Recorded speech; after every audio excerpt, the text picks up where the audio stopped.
Hi friends, welcome back to my channel NR Samayam. ఇప్పుడు వచ్చేసి మనం వారాహి నవరాత్రుల గురించి మాట్లాడుకుందాం. అమ్మవారిని ఎప్పుడు పూజించాలి, ఎలా పూజించాలి, ఇష్టమైన ప్రసాదాలు ఏంటి, లేదు ఇష్టమైన పూలు ఏ రంగు పూలతో పూజించాలి, వీటన్నిటి గురించి మాట్లాడుకుందాం. అసలు ఈ వారాహి నవరాత్రులు అంటే గుప్త నవరాత్రులు అంట ఫ్రెండ్స్. చాలామంది అమ్మవారిని పూజించడానికి భయపడతారు. ఎందుకంటే ఈ అమ్మవారిని పూజించేటప్పుడు చాలా నియమాలు నిష్టలు ఉంటాయి.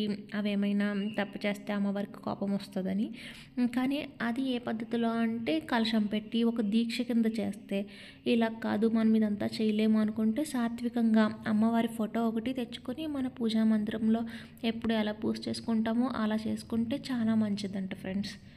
ఇలా అమ్మవారి ఫోటో ఒకటి పెట్టుకుని పూజ చేసుకోవడం ఈ పద్ధతికి అయితే అన్ని నియమాలు నిష్ఠలు అన్నీ అయితే ఏమీ ఉండవంట. ఈ అమ్మవారిని మనస్ఫూర్తిగా కేవలం దండం పెట్టుకుని కొలుచుకుంటే చాలు, చాలా మంచి జరుగుతుంది అని అయితే మన పూర్వీకులు పురాణాలు మనకన్నీ చెప్పారు ఫ్రెండ్స్.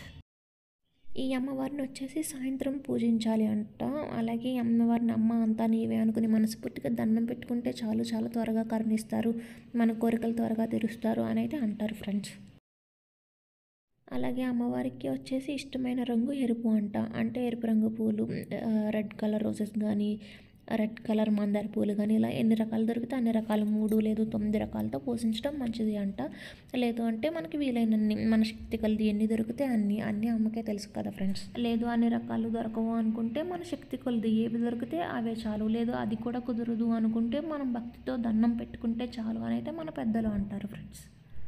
భక్తితో పెట్టుకున్న దండం ఒక్కదానికి అమ్మ త్వరగా ప్రసన్నం అవుతారు అని అయితే అంటారు.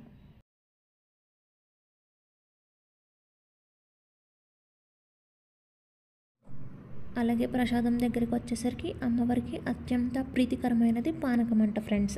ప్రతిరోజు ఏది పెట్టినా పెట్టకపోయినా పానకం ఒకటే పెట్టుకుని మనస్ఫూర్తిగా దండం పెట్టుకున్నా చాలు అంట. అలాగే అమ్మవారిని వచ్చేసి పంటలు పండించే అమ్మవారు అంటారు. కాబట్టి ప్రకృతి నుంచి వచ్చిన ఎర్రటి రంగులో ఉన్న దానిమ్మ గింజలు కానీ, లేదు పంటలు పండిన అంటే రైస్ వాటితో చేసిన ప్రసాదాలు కానీ అమ్మవారికి అత్యంత ప్రీతికరమైనవి అంట. భూమి నుంచి పండే పంట ధాన్యం కాబట్టి రైస్తో చేసిన ప్రసాదాలు అంటే పులిహార, లేదు క్షీరాన్నం, లేదు కట్ పొంగలి ఇటువంటివి చేసి పెట్టడం అమ్మవారికి చాలా మంచిది. అలాగే భూ పంట అయిన పల్లీలు కానీ, లేదు పల్లీలు బెల్లంతో చేసిన ఉండలు కూడా అమ్మవారికి పెట్టడం చాలా మంచిది.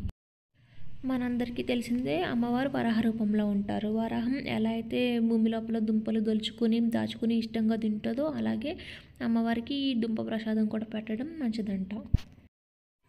అలాగే అమ్మవారు త్వరగా ప్రసన్నమయ్యేది ఈ ధూపానికంట. అంటే అమ్మవారికి చాలా ఇష్టమైనది ఈ ధూపం. నవరాత్రులు చేసుకున్న 9 రోజులు అమ్మవారికి దీప నైవేద్యాలు సమర్పించడం చాలా మంచిదంట ఫ్రెండ్స్. బాయ్ ఫ్రెండ్స్, మళ్ళీ నెక్స్ట్ మంచి వీడియోతో కలుద్దాం. ఈ ఇన్ఫర్మేషన్ కనుక మీకు యూస్ఫుల్ అయినట్టు అనిపిస్తే please support me. Please like, share, subscribe and comment this video friends.